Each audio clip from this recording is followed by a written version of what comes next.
Hey, coach, have you ever found yourself at the end of giving a coaching session and your client just doesn't seem done?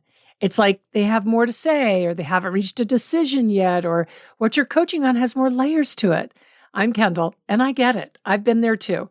But running over on your coaching sessions is not doing you or your business or your client any favors.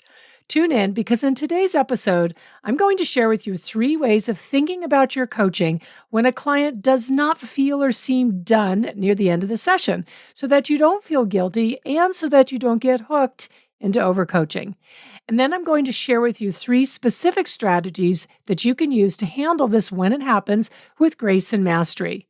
If you love to coach but do not want to over-deliver and feel burned out, this is the episode for you.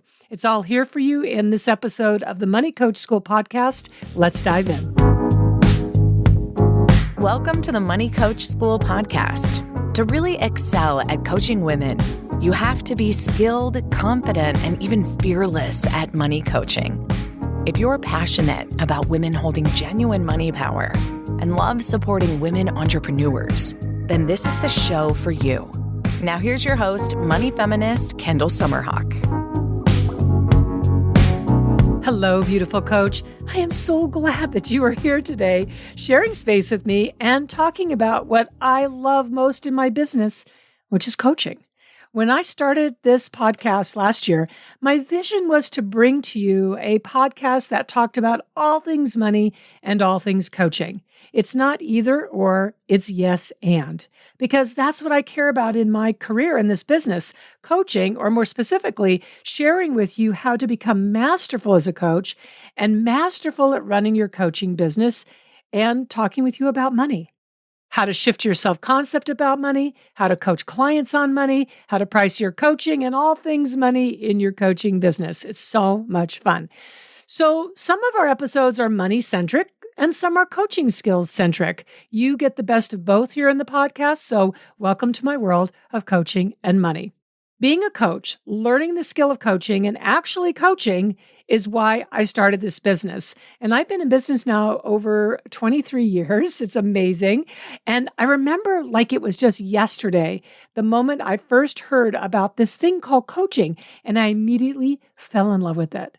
At the time of starting my business, what I wanted most was to coach, was to change people's lives, and most of all, to be my own boss, to have total control over my time. It wasn't about the money. And at that time, who knew that coaching was such an incredible opportunity for women to make so much money? I absolutely love the innocence of that time because it was pre-social media. So I want you to think about it. No keeping up with other coaches, no constant bombardment with reels and stories and launching and all the things, right? And the thing I'm so grateful for about that time is it allowed me to really focus on my coaching skills. It allowed me to put my focus on becoming masterful as a coach. And it allowed me to focus on defining who I am as a coach and what I wanted my coaching to sound like, to feel like, and to be like. Because I believe that the world needs more incredible coaches. Bold coaches, brave coaches, coaches who are willing to go soul deep with their clients so that they create extraordinary results. Coaches who know how to create extraordinary results with little time or energy spent on their part. This is the kind of coaching that changes lives for both you as the coach and for your clients. What the world does not need are more mediocre coaches. It pains me to say that, but I stand behind it. There are too many heart-centered women who mean well, but who are just dabbling at coaching. So the coaching is meandering. The coaching comes from a place of winging it with no clear direction and no structure to it. I believe that to truly succeed in the coaching space, you have to be powerful as a coach. Now, being powerful does not mean being bossy or consulting or being assertive or anything like that. What it means is being bold and brave and sensitive. It means understanding why you're asking a question. And most of all, it means knowing what you're listening for and listening deeply. Now, if you have not yet downloaded a copy of my free 31 coaching questions that work with every client, this free guide, you definitely want to get your hands on that. I'll put a link for it here in the show notes. Now, I'm a person who deeply embraces mastery. I absolutely adore becoming so good at something that it feels deep and meaningful and impactful, and yet at the same time full of grace and ease. It's like the yummiest feeling in the world.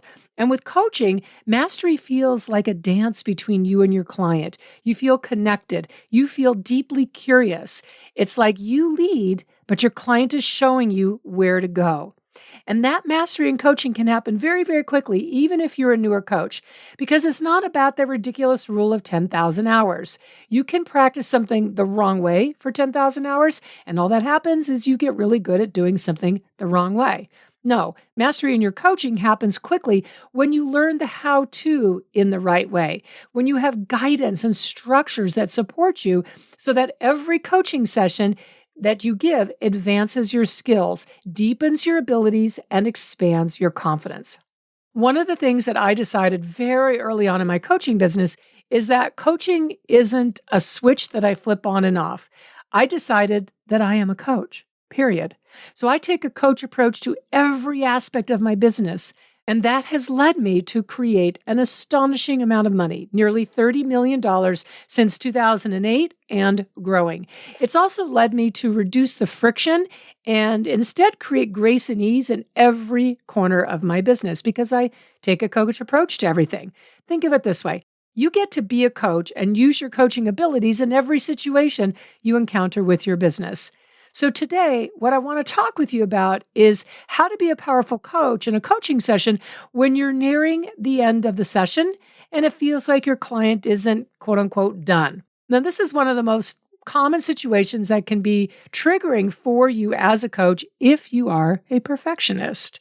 Not being done means you might feel that there's more to coach on, or the client is still confused or unclear, or they haven't made a decision yet, or they just don't sound complete. Or my favorite, they bring up a tangential topic, or they start taking the thread that you've been coaching on to the next step. So now all of a sudden, there's an entirely new level to coach on. However it happens, but it does not mean you keep coaching and let your coaching session run over. Because trust me, and I want you to really take this in, no matter how long a session is, clients can always not be done at the end of the session time. Inside of certification, we teach how to create deep transformation in just 30-minute coaching sessions for one-on-one and typically 60 minutes for group coaching. That's it, 30 minutes. And with a little practice and having the right skills, you just do not need more time. It's not only not helpful for your client, it can be harmful to your business and it leads to burnout. So first, I want to give you 3 ways of thinking about your coaching when a client does not feel or seem done near the end of the session. And then I'm going to share with you 3 strategies on how you can handle this with grace and mastery. So first, how to think about your coaching when a client doesn't feel or seem done near the end of the session. Number 1, do not let it mean anything about you and your coaching. This happens. It's not a problem. It's not a big deal. I consider it normal. Some clients just aren't quite ready yet to be done with what it is they want coaching on. That's okay. And it means nothing about you. I can be like this as a client myself. So right now I'm working with my coach on a lot of messaging, and left to my own devices, I could sit there and talk about it for hours. Thank God she doesn't let me. We wrap up. And while I don't feel done, absolutely not, as the client, I have the choice as to what I do next. I can work on it on my own.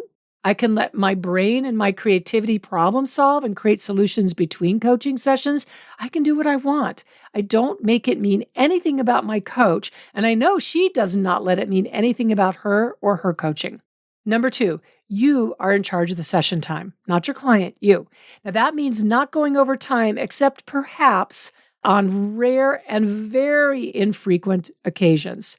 Not being done at the end of the session is not a reason to go over. Really stick to your coaching time and use the how-to strategies that I'm about to share with you to accomplish this. You're going to keep your coaching clean, you'll sharpen your coaching skills, you'll feel amazing about your boundaries, and your clients will quickly learn and understand and even appreciate those boundaries. And please, please do not get caught in guilt or get hooked by a client who's always wanting more and more. Longer session times will still not make those types of clients happy.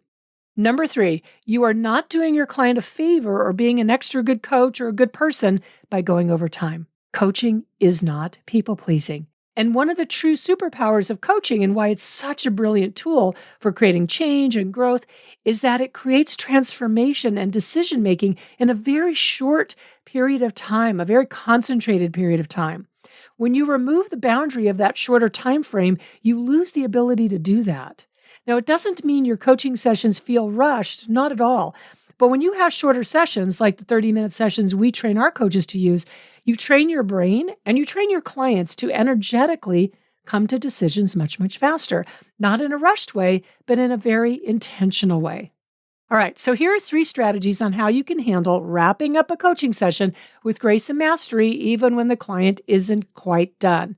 So how-to strategy number 1, start to wrap up 5 minutes before the end of the session. For example, you can say, we have 5 more minutes, and then pause. And then you can ask, what decision or what option are you thinking of right now? Or what would you like to see happen? What would you like to see happen next? What do you see as a next step? Or if you were to boil this down to 3 options, what would those be? So I just gave you 4 or 5 different types of questions that you can ask towards the end of the coaching session. Any of those are great options for what to ask that bring a client into a feeling of conclusion without feeling rushed. How-to strategy number 2, champion the client's certainty. What this means is using language and questions that create a feeling of a milestone or of a bringing together. It's using language that starts to create specificity, questions that remind a client of what is known, what is clear. So for example, you can ask, tell me what you know now that you didn't know when we started today. You can ask, what is clear for you now? Questions like these create certainty because they're asking a client to tap into what they do know and are taking forward with them. How-to strategy number 3, avoid opening up a new train of thought to coach on. Your coaching in these last few minutes of a coaching session is focused on closing loops, not opening new ones. So definitely avoid questions like, what are some possible options? Or if you decide to blank blank, what are the pros and cons of that? Oh my God, don't ask that. Okay, not in the last 5 minutes of a session. Questions like those are going to open an entirely new train of thought. So save those for starting a session, not for ending a session. What you can do is let your client know that you hear there's something else to coach on and that you're making a note of it for another coaching session. Now, one last tip I want to share with you is, for goodness sakes, do not apologize for ending on time. So don't say, oh, I'm so sorry, I wish we could go longer, or I'm so sorry, I know there's more you want to coach on. Please do not do that. For the love of all things coaching, do not do that. You ending your session on time creates healthy boundaries for you. It trains you to be a better coach who is confident that you can get results quickly. And it trains your clients to see that they can problem solve or make decisions without excessive waffling or churning.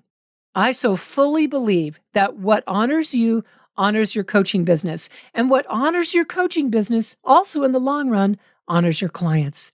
So end your sessions on time and don't feel guilty because truly, ending on time is a signal of self-respect and respect for your client as well. Now, if you want more free training on coaching skills, be sure to download that guide, the 31 coaching questions that work with every client. And again, I'll put a link for it in the show notes. This is not your typical random list of coaching questions. You know me and know that the content I share with you is of a much higher caliber than that.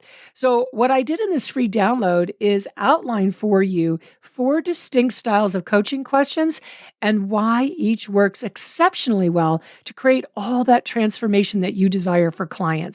And I included over 31 coaching questions so you can see each of the 4 distinct styles of coaching in action. Now, we've already had thousands of women download it just since releasing it a few weeks ago. So I think you're going to love it. All right. Thank you for listening. And definitely drop me an email at podcast@kendallsummerhawk.com. Ask me any question that you want about money, pricing, coaching. I am here for you. All right, my beautiful soul. I will see you in next week's episode.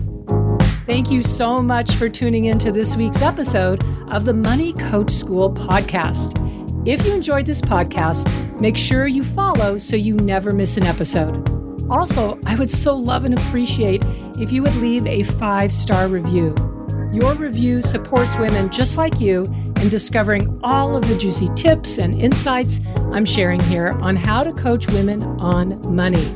And if you want to learn how to excel at coaching women on money, definitely go to kendallsummerhawk.com and check out the wealth of money coach trainings that we have for you. Thanks so much for being part of this money coaching movement and for tuning into the show every week.